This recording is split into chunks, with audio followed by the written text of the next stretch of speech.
Hey, welcome back to another episode of It's a Football Thing. As always, I'm your host, RJ, joined by my fellow co hosts and champion mates, Scott the Gooner, Rob the Red Devil. How are you this evening, gentlemen? Scott, we'll go to you first. Hey, doing well. Nearly at the end of the first week back at work, a little bit tired, but mate, always happy to come and talk football with you fine gentlemen. Beautiful. Robbie? Yeah, I'm in a extra good mood. I just finished watching Tom's the podcast tonight. They've done a preview for the FA Cup, so we're going to cover that as well. But just really good. Seen a few of the boys in there. It was just a really good episode. Good feel factor. So pumped for our one now. Nice to hear. And I'm on a bit of a high, as you know, this morning. For those who've missed it, I had the honour and privilege of having a conversation with a Chelsea legend. I think, Scott, we can plug a link to it or we can show you later on where you can find it. It's just on our channel. Paul Cannaville, a.k.a. King Canners. Go check it out, Chelsea fans. It's a 1 hour long conversation talking all things Chelsea. So I'm on an incredible high, boys, but happy to talk. The top four battle is heating up, and the FA Cup, it's going to be a big month. Absolutely, and it's about to kick back off. And I just want to correct something you said.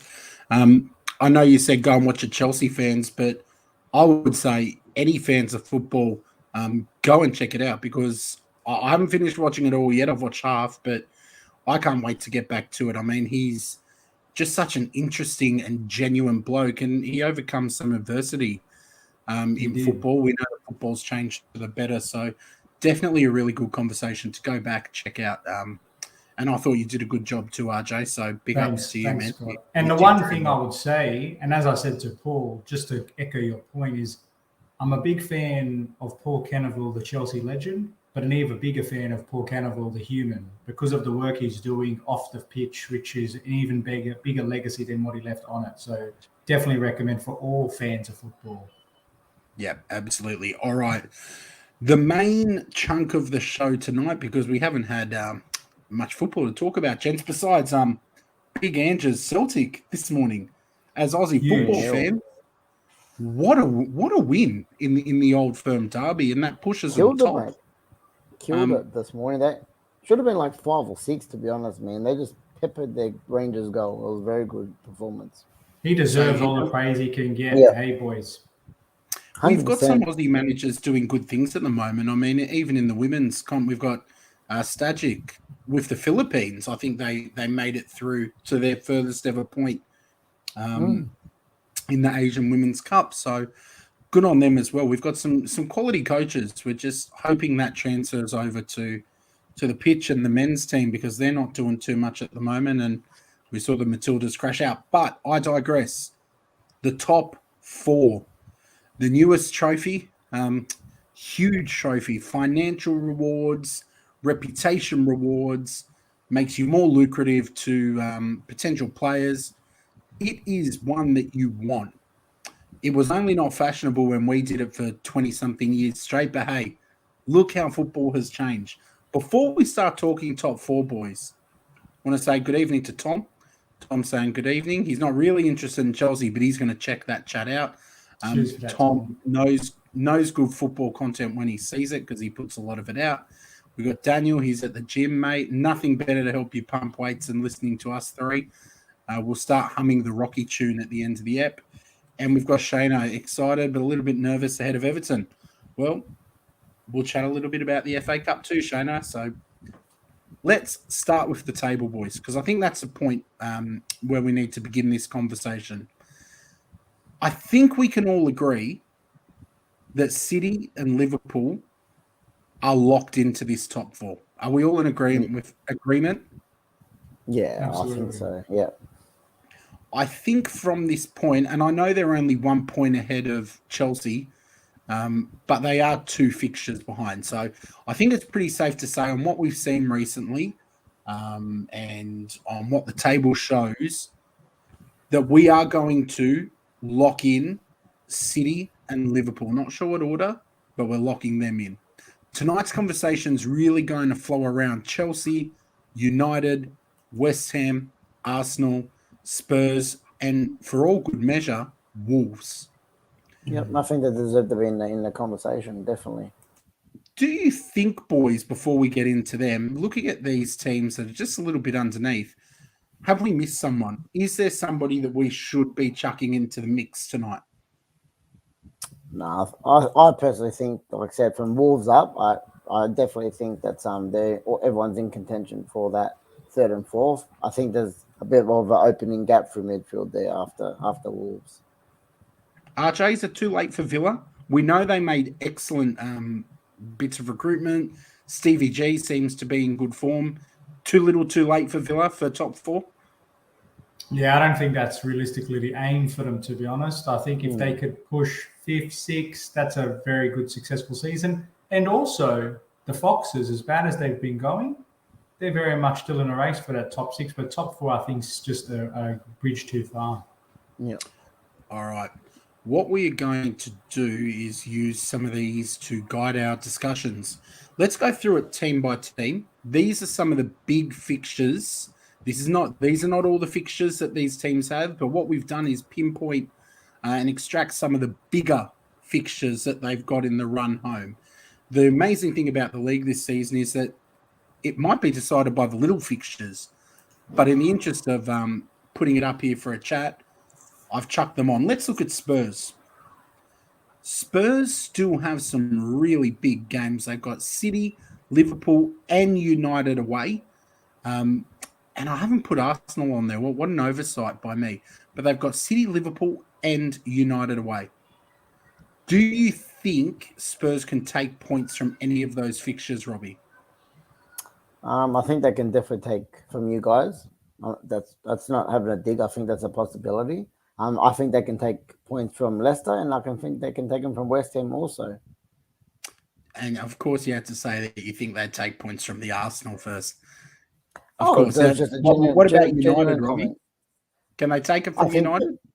Where are they? They're at home, or was it home or away? So Old Trafford. I think we'll have enough to get the job done. Tight game when it happens. Just to clarify for Tom and anyone else who's just jumped in, these are not the fixtures in order. We know there are far more than this, but I've just pinpointed some of the bigger, more crunch fixtures between now and the end of the season. RJ, Tottenham did some really good business in bringing in Antonio Conte. I still can't believe he's there, a manager of great repute. What do you think about... Now, you know with Conte, you know him better than me, he can grind out results. He can get them. He's a winner, mate, first and foremost. That's what he is. What do you think on Spurs and their run? Yeah, it's. I'm trying to weigh it up versus what's around them, and pretty daunting between having City and Liverpool. We had that experience, and our squad is obviously better on paper. But they did make a couple of astute signings and got rid of some of the players that don't really help them. The real question you've got to ask is, how are the likes of Bentancur and Kulusevski going to be integrated? Are they going to hit the ground running? Because they don't have an off-season to get up to speed. They need to be in fifth gear, hitting straight away. I do think Conte, he'd be reasonably happy with how they're progressing, although they're still far off the mark, which he's rightfully so. I reckon they can pick up a few points here. I think they can get points against United. I think they can get definitely against Leicester and also against West Ham. They're not for granted, but they're very much points he can get. And you never know, against the likes of City and Liverpool, we know that he plays suffer ball sometimes. He can grind out a nil or draw like the best of them. So, and we don't know when. Don't sleep on Spurs, is what I'm saying. City and Liverpool also could be like looking forward to your Champions League and stuff. Correct. There's no European football for Spurs, and I'm not 100% right, but do they still have a 1 or 2 games up their sleeve as well compared to the rest of the top 4 to 6? Yeah, I think so. Spurs have played 20. Spurs have 20 on the board. Played, 22 maybe? Everyone else is on 21, 22, 23. So Spurs have actually played the fewest fixtures out of If they win all of their games, they're 1 point ahead of us. There you go. So that's a massive jump, man. I mean, like I said, if the big if, but it's definitely possible. But what do you make of this point from Alex? And we'll bring that that sheet back up because we are going to talk about all the teams. I think Alex, for once, has a point. They are going to get better the longer Conte stays. He's going to impose his his mantra on them. He's starting to get a little bit more out of Harry Kane than Nuno did. Is he the main man? Is Spurs' success going to come down to him, or do you think it's going to come down to, for me, I think it's Harry Kane. If Harry Kane clicks, Spurs do good things. If Harry Kane doesn't click, they're in the mud. Is it Conte, is it Kane, or is it a combination of the two, Rob? I think a combination of the two plus more. I think Son's another one. If when he's on his game and he's standing up, I think he can be just as big as a leader as Kane in contributions, both in goals and assisting, and just really all-round good team players. So look, I think from what we're seeing, they're ticking a lot of boxes. They haven't got, like I said, like compared to us, from the list he just showed us, I think they've definitely got a fair few games less of the big boys. Like I said, they've got a couple games up their sleeve. Conte's got some out that he wanted. He's got some in. Again, we have to see how quickly they get the chemistry and the whole change from Serie A to Premier League. But I definitely think they've got to be in with a shout. They're going to definitely be in the conversation. But you know what? I was just looking at the fixture lists, right? And as you said, it wasn't the full list, just the big ticket matches, as you said. The last two games that they've got, interestingly, are Burnley and Norwich. So some people think 6 points. I think good luck versus relegation-threatened teams that might not be guaranteed the drop. Exactly. So they might have some challenge against your Liverpools and Leicesters, because that's who they've got before that. But if Burnley and Norwich are still fighting for survival on the last couple of weeks, they're going to give it their all. And we all know that you don't want a verse team in relegation-threatened zone. So that's a watch this space. But yeah, honestly, I do think Spurs, with Conte's experience, you give them every chance of cracking that fourth spot. Yeah. Boys, at the end of this segment, I'm going to ask you which two teams will join Liverpool and City. So don't tell me now. And I'm going to ask the people in the live chat to tell us as well. But let's just go through them all, and then I'll put that question to you. Just want to quickly acknowledge a couple of comments. Matt's here. Welcome back, Matt. Good to see you, mate. We've got Alex, who said they've got two strong physical players in, and he thinks that's what Spurs need. Absolutely, but as Robbie said, it's how they acclimatise to the Premier League. We know that the Premier League's a different beast. Whether you think it's better or not better, it is different. It's a very different style of football. And Emad saying that Kane's got to go. Spurs will be better off without him. Well, he's definitely there to the end of the year now. They missed that chance, and he was showing some signs of improvement under Conte. So let's just wait and see what happens with him. I, for one, hope they do a Spurs and they bottle it. Let's jump over to Wolves. I was a little bit conflicted putting Wolves on there because I genuinely am going to give a spoiler and write them off. They are not one of the teams that I'll be saying will make the top four. Do you think that's harsh of me, RJ? Do they have just as good a chance as any of these other teams? They do, in my opinion. I know the safe option is to put the red pen through them, but you just got to watch them on face value and forget the history and forget all the quality of the other teams on paper. Manchester United, you know, they've got some big names there, but they've been really hot and cold. West Ham, for as good as they started, they've shown some cracks. Wolves have been the silent killer here that are just going about causing upsets and are showing a lot of consistency. I actually think, depending if the fatigue catches up with them when they really get to the business end, that's going to really tell me how far or not they've come. But so far, they're right in this equation. So I do think it's a bit premature to rule them out. What about you, Robbie? Have I been harsh saying that Wolves are getting a pity inclusion, or could you see a madness happening? If you're talking top four, one of the third or fourth places, I'm going to say a definite no. I do not see it happening. But again, I'm not taking a dig at you, Scotty. I actually can see them nearly chasing down Arsenal again, because I actually think that the window, like you went through the other night from Arsenal, was really, really bad. And that's not saying that's from my outside. And it's not because, number one, you got rid of quite a few, and it's just that you didn't get people in. Number one, a striker. Like I said, another midfielder. Like I said, we're screaming for players as well, but I still think we've got a much better, on paper, squad than you guys for the rest of the season. I think we've got a bit better depth. And like I said, if you guys start getting some injuries, I honestly think someone like a Wolves could start creeping up on people like yourself as well. So for fourth, no, but I definitely think they could push for a Europa spot. I'm not going to fight you on that because they certainly could. I mean, looking at their fixtures here, they have to play every team on this list except United. They've got Arsenal at home, Spurs away, Hammers at home, Liverpool away, Chelsea away, City at home. Like, they're big fixtures that I think will really hurt them. Really hurt them. They beat us 1-0 at Old Trafford. So they are one of those teams that can pull something out of the bag or a spontaneous goal or something. So like I said, on paper it looks terrible, but you just don't know at what part of the season they're going to peak. I think for me, Wolves are missing a striker.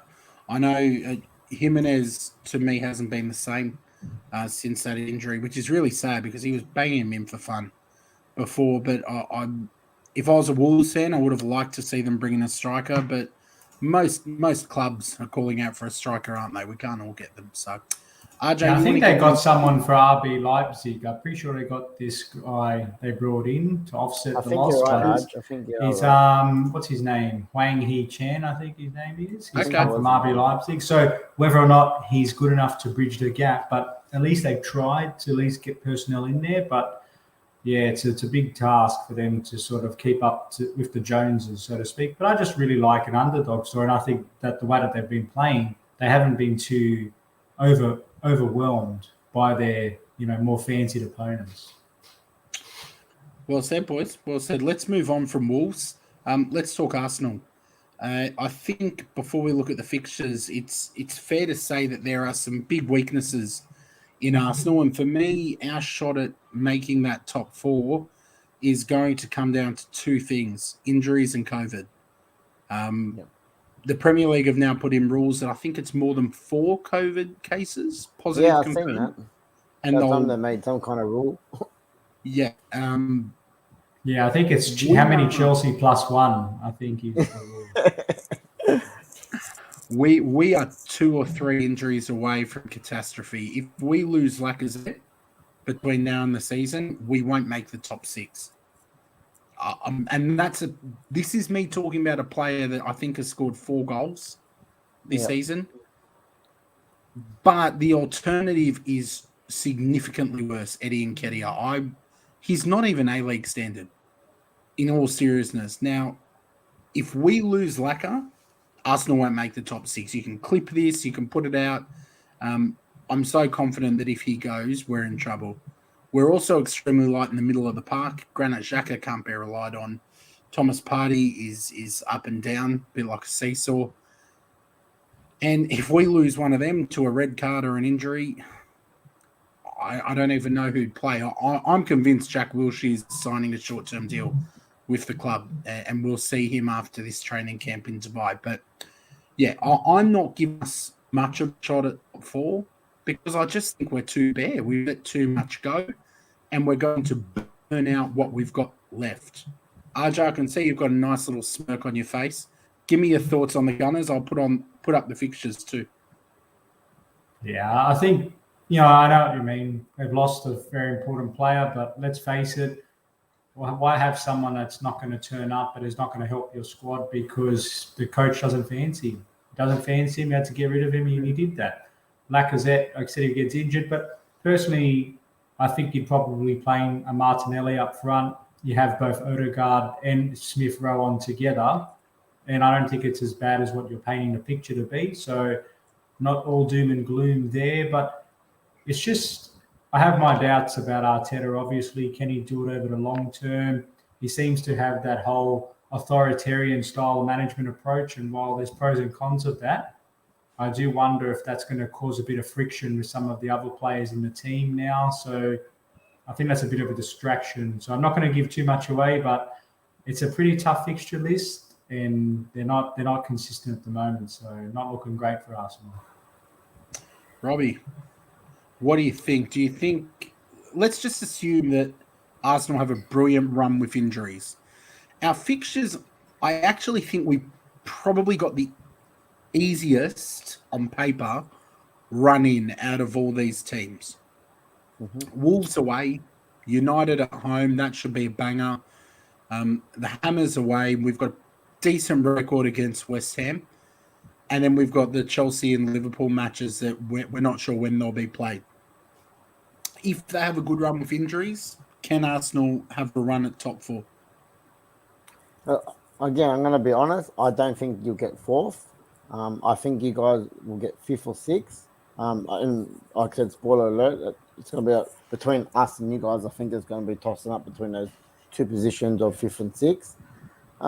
Again, I think it's the depth at the moment. Like I said, even with a great run and no injuries, I still see you guys just slipping out, just not making that top four. Yeah, I think goals are the big problem for Arsenal, and I actually agree with you. We will, when we get through this, there is another slide I want to show that maybe looks at some other factors too, but I won't give too much away because there are some things in Arsenal's favour in terms of making the tilt. Now let's look at your boys, RJ, the Blues. I was torn when we were promoting this. We all agreed that Liverpool and City were basically locked in. Spoiler alert, I feel like Chelsea are pretty safe.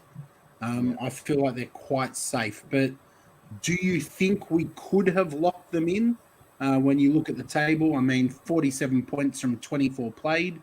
Or do you think Chelsea will need to really be focused? Yeah, they'll have to stay focused, unfortunately. They let a few too many points drop in December, then in January for a couple of draws against Brighton. So, unfortunately, we have got one eye in the back of our heads for that fourth spot. I still think we will get in there, but we now really can't take it too lightly, if you know what I mean. We can't just fully dedicate ourselves to Champions League, in FA Cup, etc. Yeah, and we'll chuck the fixtures up in a sec. But, Robbie, what we spoke about the weaknesses of, Wolves and Arsenal. What weaknesses do you see in this Chelsea squad? Lukaku. Nah, look, that was brutal, mate. No, look, it's been fact so far. I've said it for quite a few weeks now. I think that Chelsea play a lot better without him at the moment. It's just not happening. If it's because of him, if it's because Tuchel's not playing to his advantage, or a bit of both, as RJ likes to say. I think that, I think he is the one. He hasn't been scoring as much as I'm sure a lot of Chelsea fans would be liking. I know he does link up plays sometimes, but for someone who's come in as the marquee signing to score goals and to have pushed your big boys like your Liverpool and Chelsea this year, he hasn't done the job. I do think Chelsea will stay in that top four. Third or fourth, I'm not sure, but I think guaranteed they will be in that top four. Because I think if they do drop out of the top four, I really do think that Tuchel could lose his job. 100%. I don't think it's like they could lose the League Cup final or whatever, but if they do lose that top four and move out of that Champions League spot, I could see him, even after winning the Champions League, I could see Roman bringing down a hammer and getting him straight out because you know how ruthless he is. But I do think they should be pretty much safe for that top four. Like I said, third or fourth, not sure yet, because we've seen in previous seasons they've just made it on the last day, or they made a bit of hard work for themselves in the previous two seasons. I think it was the last one or two seasons. United and Chelsea were like, a couple points apart. I think we just got over the line with them on the last day. Some of them second, third, fourth kind of thing. So for me, they stay top four. RJ, Rob's called out Lukaku as a key weakness in Chelsea's squad. For me, I know you lost two guys that were absolutely smashing it, Chilwell and Reece James. Is Reece James back? He is. He will be. Whether or not he's in time for the Club World Cup, which is next week, we'll see. But he's back on the pitch. Is that next week? Okay. Do you agree with Rob's assessment of Lukaku being the primary weakness, or do you think it's more around the structure that you guys haven't quite found that right structure to bring the best out in him? Yeah, it's a bit easy, I think, to just isolate it on him, to be honest, because I know you're right. He's a marquee player. You expect more output. Of course, that's the short version.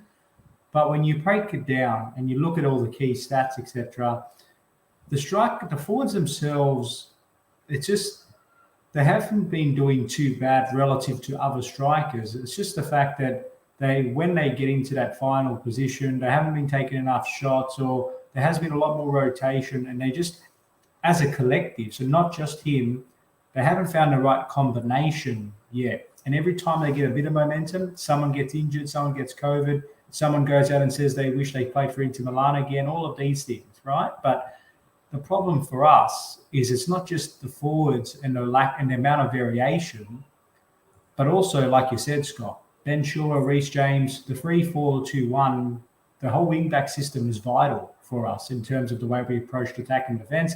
We have changed to a bit of a back four in terms of the 4-2-2 and a bit of a hybrid back five.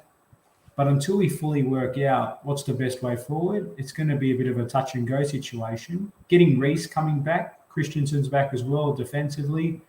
It's going to be really up to our midfield partnerships. So Kovacic, Kante, Jorginho, Jovicic. The midfield's going to have to really step up, as well as the likes of Ziyech. Pulisic has been a bit underwhelming. And Mason Mount, who I tipped as our top goal scorer for the season. Unfortunately, a lot of pressure is going to fall on his young shoulders yet again, I feel. Yeah, and look, I guess one thing, try to be positive. One thing on your side is you look at your big matches, the majority of them are at home, and you're playing at Stamford Bridge with your home fans there. You've got Hammers at home, you've got Wolves at home, Leicester and Arsenal will both be at home. So I guess if there was something that would give you some extra hope in those fixtures, you'd always rather be in front of your home crowd. And know, especially for the two London derbies, it'll be a fierce atmosphere at Stamford Bridge. But let's move on because I think we're all kind of hinting at one of the teams that we've put in our top four. But let's look at United. Robbie, looking at the fixtures, thinking about the squad, how good do you think your chance is to make the top four? Because we all thought, I think, to be fair, that Ralf coming in would revolutionise you a little bit and there'd be some kind of notable improvement. Have you seen enough improvement to give you confidence of top four? I've seen an improvement, and I think as we continue through the weeks, I think we will continue to better ourselves. I think he's starting to get a bit of his system. I think the 4-2-2 that he started with, that everyone thought was going to be their system, I think he's adapted. He's gone back to like a 4-2-3-1 the last few games, or 4-3-3, and we've all had better results and stuff, except the one loss against the Wolves. The thing for us is March, to be honest. I'm going to specify March because that's a make or break month for us. In that order, we've got City, Spurs, Liverpool, and don't forget to throw in Atletico Madrid in Champions League back to back to back to back. And the last one, that's a big, like I said, Arsenal's always a big game. That'll be away. But Chelsea's also the second last game of the season as well. So that'll be literally leaving it to the wire, and that could be a 6-pointer. That could be jump.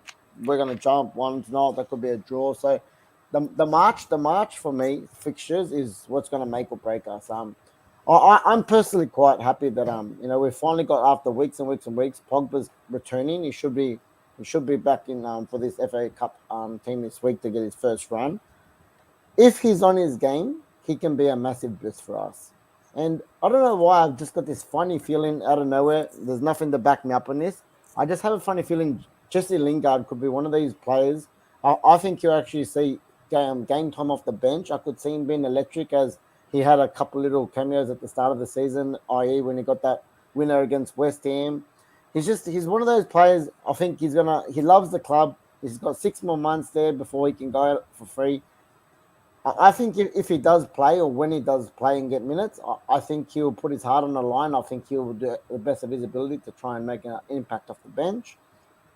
So for me, I'm not locking us in top 4. I think it'll be 4th or 5th, if I'm going to be honest. That's interesting, Rob, I've got to say about Jesse, because I think I'd believe a lot of that narrative more of the fact that his long-term future at the club would be a bit more settled. I think he might be a little bit disappointed the fact that they didn't let him go, and I do question whether or not is he going to be as dynamic and electric, knowing that the club didn't really handle his personal interests. They looked after themselves, which they have every right to do. But I don't know. Personally, I think he loves the club. He's been there since literally like a kid. His whole life. He's a Mancunian. He's an academy player, and I think it's for him to put himself on a shop window as well. He's going to go out for free. he's going to want to get a big contract and big dollars for being a free agent after this. If it's a West Ham, if it's someone else, if it's overseas, I think he's going to take advantage of whatever game time he can get. Depends if he gets the time, though. We all thought he'd be there's involved. No evidence for what I was saying. There's no evidence for him getting anything. It's just a feeling I have. If he gets opportunity, I think he will be an impact player. Yeah, because I thought after that loan at West Ham, where he did very, very well, that he would come back and he would become a more important part of this United team, especially when, Manchester United Pogba is not France Pogba. Bruno Fernandes, when sharing the limelight with Cristiano Ronaldo, is not the same player. So I really thought there was going to be a case to see more of Lingard this season, but it hasn't been. So it'll be interesting for United. RJ, did you want to add anything on United's chances with top four? Yeah, I just kind of think they definitely have the capability, but I think they've got to make a bit of a priority call here. Do we throw all our eggs into the Premier League, or do we go for the jackpot and try to progress far in the Champions League? Because with all due respect, I think it's a very, very long shot them going very deep in the Champions League. So do you really want to risk overcommitting to that competition because you're there? Or do you really just focus on the long-term prize, and that's sort of Premier League? Because they definitely have top four in their hands. And in my opinion, if I was a speculator, I'd be putting my eggs into trying to get top four versus trying to progress into the next round of the Champions League. So that's a personal opinion. Robbie, what do you think? Go for it all or what? I actually think they're going to go balls deep for FA Cup too, if I'm going to be honest. I actually think they're going to go quite strong and try and progress in both cups. It's risky. Yes, risky, but I agree with what you said. For me, you'd nearly prioritize top four. You need Champions League for the following season for many reasons. The dollars, bringing in players, attracting players, that's right. Attracting managers. We've got to go get a manager. So obviously Champions League football is going to be a big part of that as well. For me, top four would be great to secure, but I really do think United as well has been quite a few coming up to four, 5 seasons now without silverware. So an FA Cup, I could see them going pretty strong for something like that as well. It's a long time. That's a long time with no silverware. It is. 2017, mate. Europa League with Muno was our last piece of silverware. So for a club like us, that's a very long time, man. And each year's getting longer. So I think they want to break that drought sooner or later. All right, let's move on to West Ham. West Ham, again, have had a really good season. They started like a house on fire. Have had a little bit of a slump, not looked as convincing as they did early on when Antonio was, just scoring left, right, and centre. Before I put the fixtures back up, do you think, because I don't want to commit too much time to talking about them if we don't feel they're a worthy shout. Do you feel they're a worthy shout, RJ, or do you think it's going to be one of those things where started well, but everyone else figured you out and you had no plan B? They keep being the bridesmaid, don't they, at the moment, West Ham? They're just so close yet so far. And that lack of, I know it's ironic talking about lack of transfer activity to judge anybody, but I think they really needed to show a little bit more to try to push themselves from top 6 to top 4. And I think they're just going to miss out just again, to be honest. So definitely not dismissing them, but my gut feel says they will fall short yet again. I'm going to actually go for they're going to fall by a long way, to be honest. Sorry, Scotty, to jump you in. No, you took the words right out of my mouth, mate. Yeah, I just said fall short. I'm going to go fall long. I actually can actually see them ending up in the Conference League, falling as far as 7th or even 8th if they're going to be ruthless. Nobody ever wants to compete in the Conference League. That's embarrassing for a club. That's a Spurs level cup. 100%. But look, again, after the window closed, listening to TalkSport and some of the West Ham fans coming on, so many of them are blowing up. They're just absolutely spewing. They're like, we've had a good season. Why not back him? We're in the Europa League. We can have a go at that as well. We can finally try and push for a top 4. We've brought no one in. If Antonio goes down, even though in the last few weeks he's been a bit of a drought spout for scoring goals anyway. But if he does go down with an injury or someone else goes down with an injury, they haven't got great depth, and they haven't got a lot of goals in that team as well. And I can see the likes of Spurs, your Chelsea, your Arsenal, us I can see us all jumping or leaping the moment. I can see them falling. Just like Leicester's been in the last few seasons. They've been hanging around there all the way to the last few weeks, and then see you later, they fall at the end. So for me, I can see them going as far as 7th or 8th. All right, boys, last point before we commit to who we think 3rd and 4th will be. We've given Chelsea, we all kind of basically said we think Chelsea is one of the teams. Let's just have a look at this. Arsenal have no Champions League, no Europa League, no FA Cup. Hammers have no Champions League, no Europa. Spurs, no Champions League, no Europa. Same with Wolves. Let's look at Chelsea first. They've got to play in the Champions League, and they want to defend their title, rightfully so. They will push for the FA Cup. They have the Club World Cup coming up next week, and they have a Carabao Cup final against Liverpool, which will be quite taxing. Do you see this as something that maybe we've overlooked and could hurt Chelsea's chances of top 4? Because we know what's going on with COVID. We know that their squad, is not the world's biggest. I see this as something that maybe, if we're going to get a shock, and I am putting Chelsea in my top 4, but if there was going to be something that really shocked me, a dark horse, I would say Chelsea not to make the top 4, only because of these factors, not because of their quality, but because of the Champions League, the FA Cup, Carabao Cup final, and the Club World Cup. These, I think, will put extra pressure on the squad. RJ. Yeah, I think. Oh, sorry. Yeah, no, Robbie, you go, mate. You go. No, I want to hear Robbie's thoughts on that because I just want to see what you guys are thinking about it. Well, look, I still think that Chelsea have enough in them to go through all this and still make the 4. But look, if you add those games up just there, and we don't know how far they're going to progress in the FA Cup or in the Champions League, you've just added an extra compared to the rest of the teams there with the red blanks, at least minimum 5 games. So, 5 games sounds nothing, but I said minimum 5 games. I could definitely see Chelsea going deep in the FA Cup or Champions League possibly as well. So you can add that with 2 legs in the Champions League in the next round. Like I said, another couple of rounds in the FA Cup.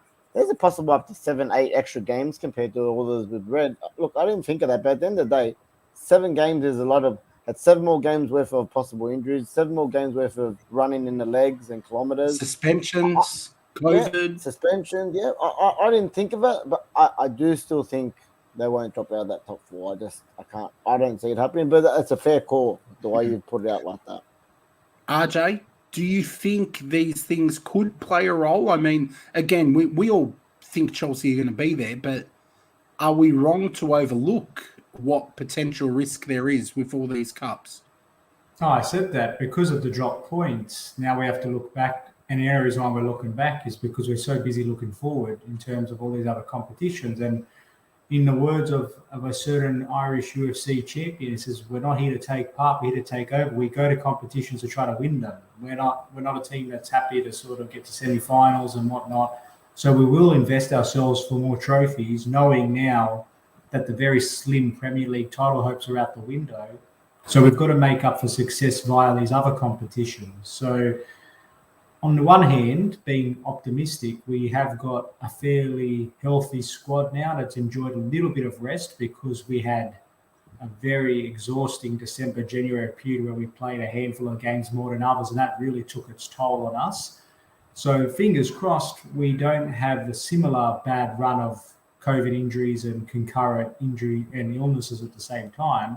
So assuming we get a little bit of good fortune, I think we'll have enough to survive across all competitions because Tuchel has shown he is comfortable or sometimes forced to have to rotate and find solutions. So barring any dramatic injuries and pile-ups of illnesses, I think we'll be okay. Yeah, it's interesting. That's why I thought we'd put this up to talk about, because you can overlook these things. Like, I only look at United, and I know that they've got 2 legs coming up against Diego Simeone's Atletico team. I think Atletico would be one of the least enjoyable teams to play against in world football because Simeone knows how to make you work for a result. If you're going to get a result, it's going to be a lot of blood, sweat, and tears invested in that. When you think about this now, Robbie, Do you feel as if FA Cup and these Champions League ties might be a factor and doesn't make you a little bit less confident in United's chances? No, it doesn't change my mind, to be honest. I've seen all the fixtures and I've made up my mind with them. Like I said, I actually think we'll push for the FA Cup. I really think we'll have a go at that. Depending, I don't know how. You need luck. You need a good luck. You need a good draw, as all cup competitions, to give you a bit of a boost. But yeah, I do think we'll FA Cup for me. Look, you never know what Champions League is like, but I think FA Cup and top four is going to be priority. I think we're going to try and bounce around them. And I said, I really think it'll be really close between fourth and fifth for us. I could not say right now we're going to get fourth. No chance. Well, I'm about to ask you that question, so make sure you're thinking about it. Obviously, the team I wanted to highlight on there was Arsenal as well. We have no other cups because we've been absolute dross of recent times. And look, Alex brings up a point. He'd rather be in all the competitions than not. We'll see if you feel the same way at the end of the season or it does play a role, because I know if, say, against Atletico, United lose 4 key players and then that messes them up for top 4, top 6, I don't know if Robbie would be happy to be there, but this is football. There's risk involved. Arsenal have no other cups. We have purely one thing to focus on. It does give us a slight advantage, especially when you look at the fact that our run-in is probably the easiest fixture-wise. But for some reason, whether it's still transfer deflation, I'm still not confident. But we'll see. Do you think it gives Arsenal a big advantage, or do you think Arsenal would maintain their poor form of recent? How'd you go first on this one? Yeah, again, on fixtures alone, it is an advantage. Of course, you're weak, and the clearest example of that, when you gave City a run for their money. They had 2-day turnaround. You had an extra 2-3 days. You looked fresher, and they were very lethargic. So no doubt, when you get to the business end of the season, those last 4 or 5 games, and you're fresher, it'll help. But it's just, again, whether or not the maturity of that side, is the harmony there under Arteta. I've got so many question marks about the Gunners that I find it difficult to trust them to do anything useful. So definitely in with a shout, but considering who's around them, and because of that uncertainty over the manager style and the playing group at the moment with Aubameyang, etc., I just think, I don't know. I just can't trust them. And that's the banter aside. I'm being dead serious. No, mate. Look, go on, Robbie.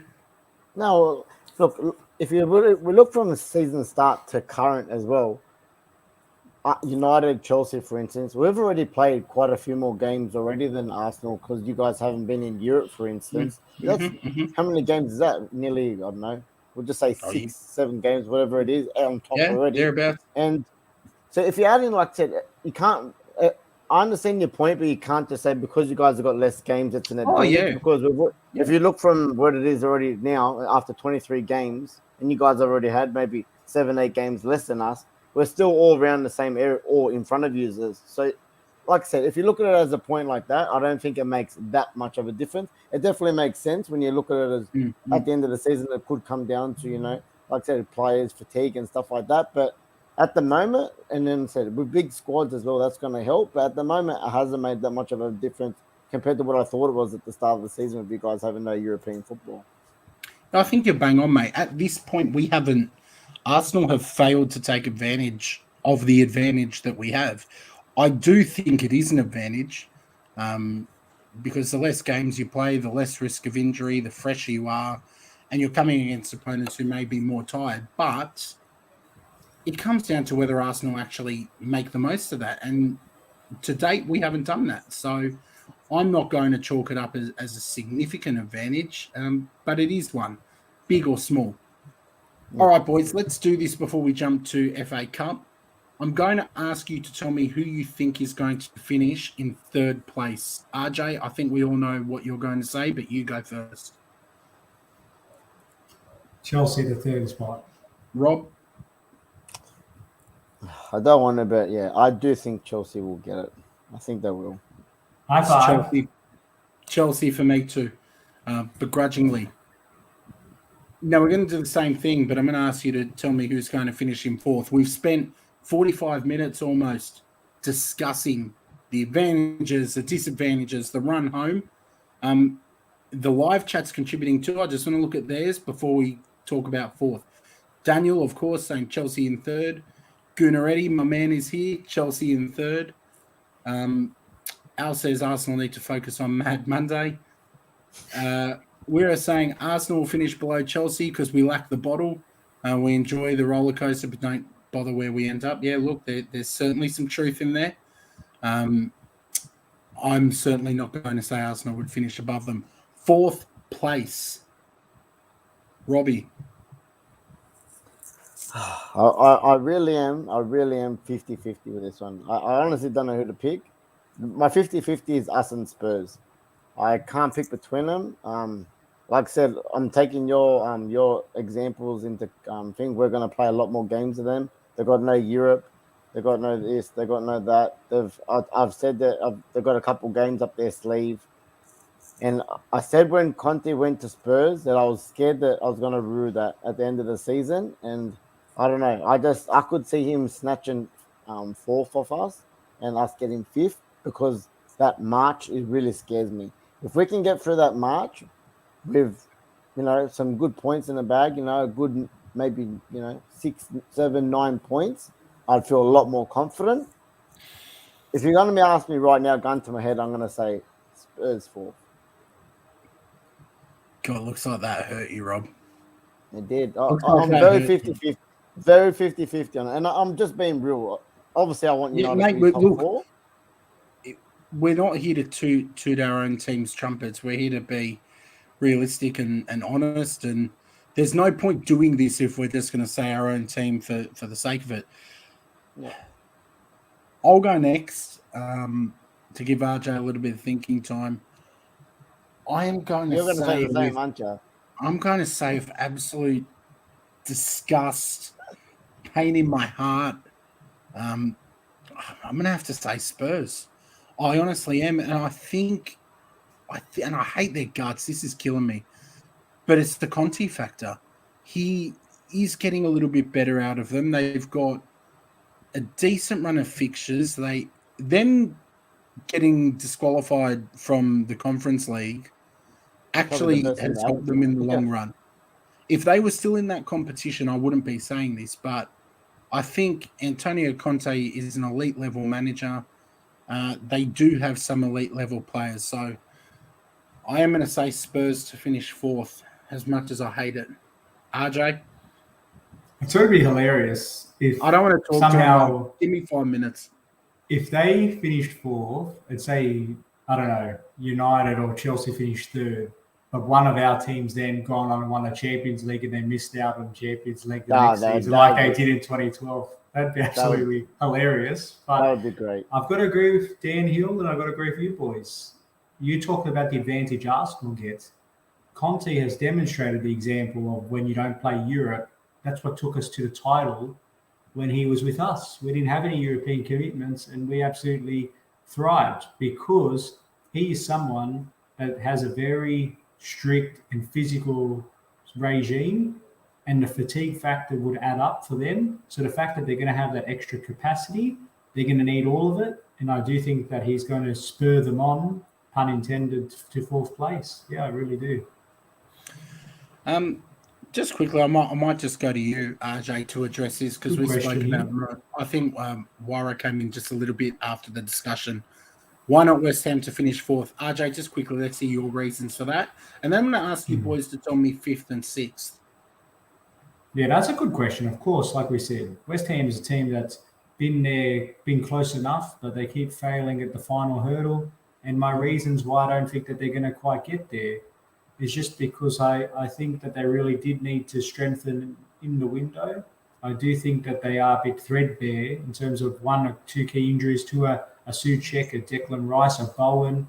One of those players gone, and all of a sudden their results become even more sketchier at best. So they'll do a commendable job under Moyes. He's going to keep them fighting to the very end. But I just think it's going to be a bridge too far, and I won't tell you where they're going to finish. But yeah, that's why I think they'll miss out. Agreed. And before the boys say 5th and 6th, just to let everyone watching know, we're currently on 482 subs. We are 18 away from 500. It would be fantastic if we could hit that before next Tuesday's show. So a little bit of homework. Bring a friend to the It's a Football Thing pod. If your kids have YouTube accounts, subscribe on their accounts. Take the iPad off them. If your missus falls asleep, take her phone and sub. Get the boys to 500 subs before Tuesday. That's your homework. I know Robbie's already taken his missus' phone and sub. She's a big fan. RJ is going to take the iPad off his young fella and sub him. Let's make this happen. Good luck with that, mate. Good luck. Yeah. Let's make this happen. So people, hit the like button. If you haven't subscribed, and I'm pretty sure it's familiar faces in here at the moment, please do, and bring a friend or just take your missus' phone. Either one works with me. Let's just hit that 500 mark. This is a good comment from Gooneretti. Got a rat test. How much did Alex pay? Mate, for those that don't know, Alex is actually my uncle. Trust me, there's not enough money in the world he could have paid me to say that for him. I'm saying it in the interest of being balanced and objective. And I wanted to point out this comment from Tom. Just reminiscing, talking about 4th, 17 years ago, yesterday, Keenan Vieira in the tunnel. Whew, Robbie, haven't times changed for our clubs, man? How many times have we discussed this, man? I don't want to talk about it now. It makes me cry sometimes. Well, look, it makes sense because I'll start off 5th and 6th for me, both of our teams, Arsenal and Man United. Doesn't really matter what order. I couldn't tell you what order. I do think if I had to put money on it, we'll finish above you in 5th. But I think it's Arsenal and Man United, 5th and 6th. What about you, RJ? No, I think United 5th. I'll say West Ham 6th, and I'll say Arsenal 7th. Mate, you're having a laugh. We didn't even ask for 7th, all right? I had to throw you in there somewhere. For God's sake, Robbie, go on, mate. Well, look, you've seen I was 50-50 with United on 4th with Spurs. I went Spurs 4th, so I definitely I don't see us dropping any more than 5th personally. And yeah, I'm actually going to go for you guys 6th. I really think you guys need that Europa League for next year. Yeah. Okay, boys. 52 minutes on that, but it's a big topic, and it was nice to sit and unpack that with you both.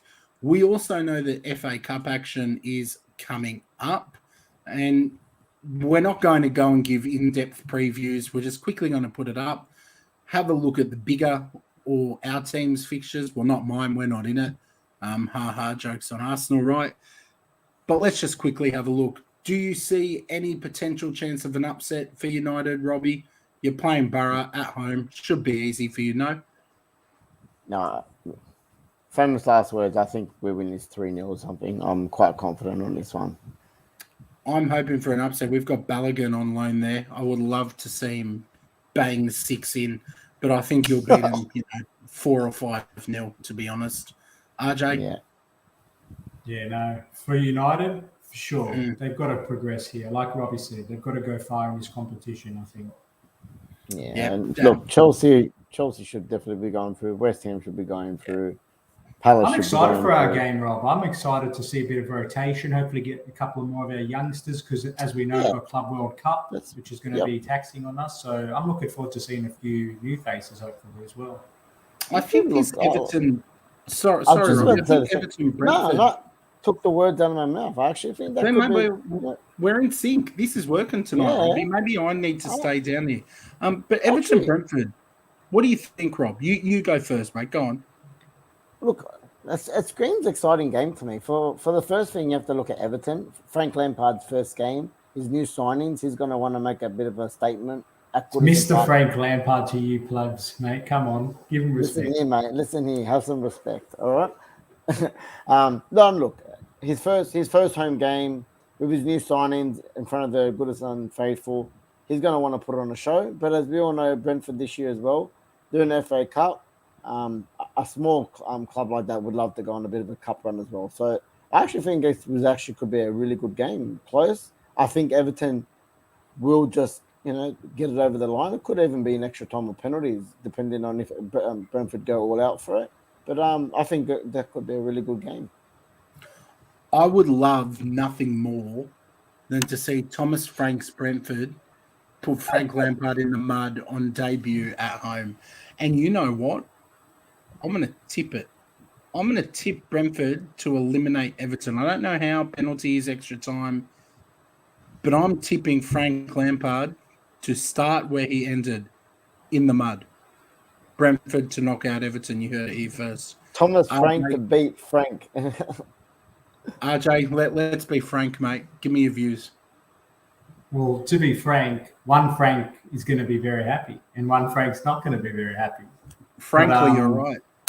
Frankly, I am. But look, it wouldn't be. That's not a dramatic call by any means. It's his first game in charge. I don't expect much at all. I expect a little bit of an improved attitude from Everton, but the reality is the Premier League is their focus. FA Cup's nice. They're not going to go and win it.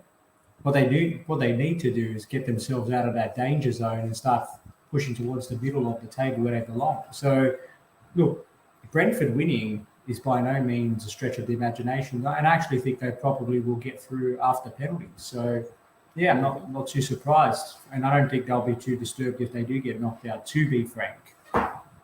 Fair call, mate. Fair call. Look, I think we're all going to say City will go through. But, you know, stranger things have happened. Fulham, not a bad squad. But I Come on, Mitrovic. Mitrovic hat-trick. Wouldn't you love some Mitrovic madness? But I don't think that'll happen. Nah, and then you've got an all-Premier League clash with Wolves and Norwich, which could potentially be a good one. We've got a couple of all-Premier League clashes. Spurs-Brighton will be good. Spurs-Brighton, I think, will be an interesting one. I don't know who'll win that match because both have excellent managers. Both are in okay form. I could see Brighton making life very difficult for Spurs. Do you think Spurs will win it, RJ, or are you going with Brighton? Yeah, I'm still going for Spurs at home, and Conte wanting to do something in this domestic competition, given that it's only that or Premier League. So I think, yeah, Brighton, admirable job. I wouldn't be surprised if they try to rest a few players, though don't go too crazy. Although they have had a rest now, so entertaining game, but I'll go for Spurs here. Yeah, I agree. I just want to say thank you to whoever did their homework. The subs have gone up in that very short time. So someone snuck away to steal the wife's phone. I applaud you for your commitment. Liverpool, Cardiff, not going to give any airtime. We all know what's happening there. Forest did knock us out. All I would say to Leicester, be careful. Do not make the mistake Arsenal did of disrespecting a team that have now tasted blood. There's some blood in the water. They've tasted that feeling of knocking out a bigger scalp. I think this will be a great game too. So Leicester will need to be very, very careful. Could you see another upset here, Robbie, or no, Leicester through? I'm going to put money on Forest for this one. I really think they can do it, even if it's an extra time or shootout. And I'm going to put our young gun in midfield, Jimmy Gardner. He had a really good game against you guys, and I hope he shines in this one as well. So I'd love to see a cup set here. Me too. RJ? No, it won't happen. I'd love it, but it won't happen. I still think Foxes will get through. Easy. Well, that's the FA Cup action, gents. Been a big show. We're moving now into the business end, the big part, the quick fires. I hope you're ready for some. I've got a couple. I thought I'd do a different kind of quick fire. I'm going to, say 3 sentences or statements, and I want you to tell me the first player or team that comes to mind. Ready? Mm-hmm. Everyone's second favorite team. Everyone's second favorite team. Ooh. Is that in general or this year or In general? You go first, Ard. Aston Villa. I don't know. I'm going to say Milan. I know a lot of Milan. A lot of people go for Milan. A lot of people go for AC Milan. I'm going to say Borussia Dortmund. Interesting. That. Okay. Oh, there's some good ones in the chat. Celtic? UK, absolutely not. No chance. Villa, Leeds, certainly not Leeds. Not Leeds. Who likes Leeds? Alex had a couple of schooners tonight, I reckon. Celtic, good shout. They're certainly one of mine. And Gooneretti saying Inter. Not for Rob. Yeah, definitely not for me. Inter's like my Liverpool. That's how much I hate Inter. Okay, you cannot answer your team for this one. Yep. Global juggernaut. Real Madrid. But yeah, Real Madrid. Yeah, I was going to say them or Barcelona. So, yeah, they're the obvious ones. I'd say Bayern has to be in with a shout there as well. I'm going to go with Real Madrid too. Just that brand, that absolute brand. That Galactico, yeah. We've got Madrid here. We've got Bayern Munich in the chat. Barcelona in the chat. Let's go with one more. Player that you just can't hate. You know what? This one's for Tom. Juan Mata. You just can't. Quality. That's a good shout. I think a lot of people would say that. I mean, he's a quality player on and off the field. A quality human, sorry. For me, I'll go Conte. Obviously, very biased. I just think he gets a universal amount of respect from people. But I don't know. If you don't like him, I'd like to know about it. Put it that way. I'm going to go Ronaldinho. Couldn't hate him. He was always smiling. A couple of good ones in the chat. You've got Peter Crouch. Like that one. Hazard. I hated Peter Crouch. I loved Hazard. Conte. Yeah. I thought you were going to type Granit Xhaka, Gooneretti. I was waiting for that. Mo jumping in. Mo from the Blue Lounge. Make sure you check them out. Excellent Chelsea content. And Mo is a top fella and good friend of ours. So check them out if you get a chance. Eden Hazard. Mate, I hate him. So that means it's not a good Ask answer. Coquelin. He likes you. He likes you. That's it. All right. They're my quick fires for tonight. Something a bit different, I thought. I got two quickly. When you got your license, did you get on auto or manual? Auto. Manual's stupid. Yeah, I got mine on auto at first, and then manual after. How many attempts, boys? How many attempts? Or first time? First time, 14. Nah, joking. Yeah. 2, I think it was in the end. I think I sped for the first one. I remember having this biggest argument about it. So yeah, it was 2. You're a garbage driver, though. Garbage driver, RJ. Oh, you used to drive me home from school. Yeah, last one, boys. First podcast you got into, or the first thing that you started listening to? It's a football thing, Rob. Of course, that's the answer, mate. That's a tough question. I probably hope I don't get cancelled like everyone else at the moment. But Joe Rogan, I wasn't big on podcasts, but I really do like the Joe Rogan podcast. Please don't cancel me. RJ, you're a little bit like a really ugly and less successful Joe Rogan.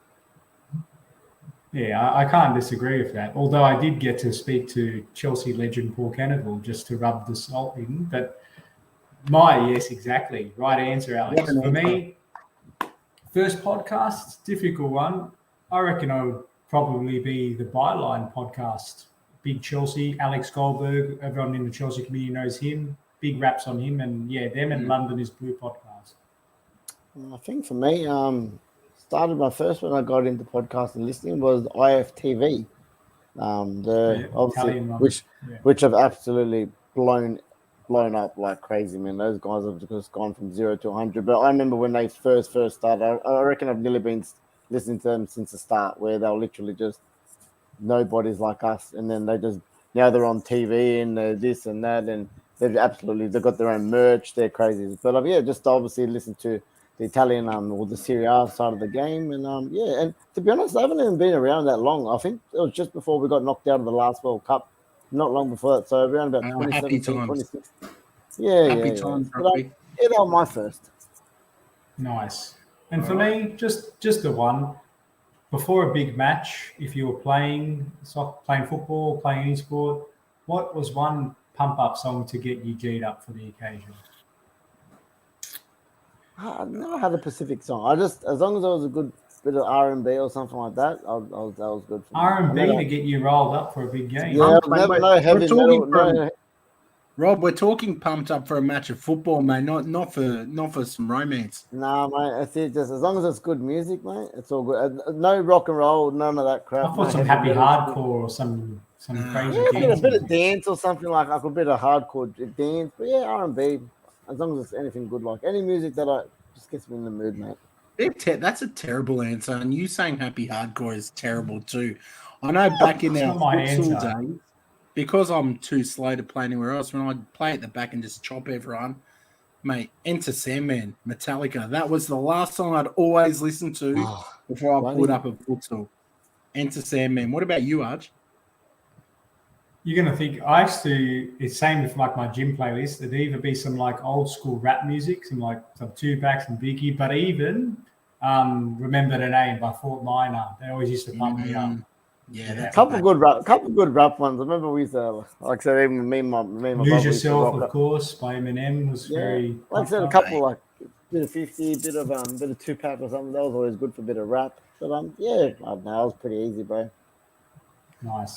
Tom's taking the mic here, mate. Tom, if you're going to quick fire, mate, do it properly, please. He's going to get quick fired, mate. If he's going to get quick fired from the live chat. No, we need the subs. Tom, you can stay even with that awful answer. And sub on your wife's phone too. Thunderstruck, like that one. Good. Boys, it has been a longer show than I expected tonight with no football, but you know us, we like a yarn, don't we, here? We should have some good shows to you next week. We're expecting some good shows. You have to keep tuned. Special guest next Tuesday as well. Sneaky special guest. Are we dropping that tonight, RJ? Well, I've all been assured that he will be joining us, so I feel confident we can share who it is. Drop it. Drop it like it's hot.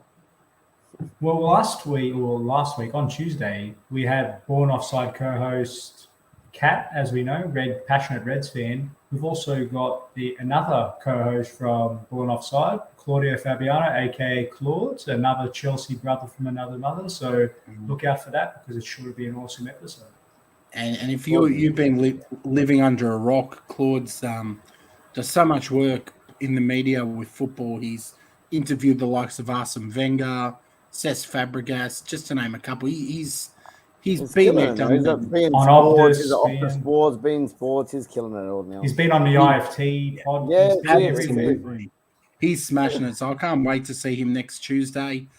We've also got some things lined up for the following week, but we won't drop it all now. So make sure you come back. Remember your homework, just like Alex did. Help get us to 500. We appreciate you being here. Thank you to the live chat. Any closing words, Robbie?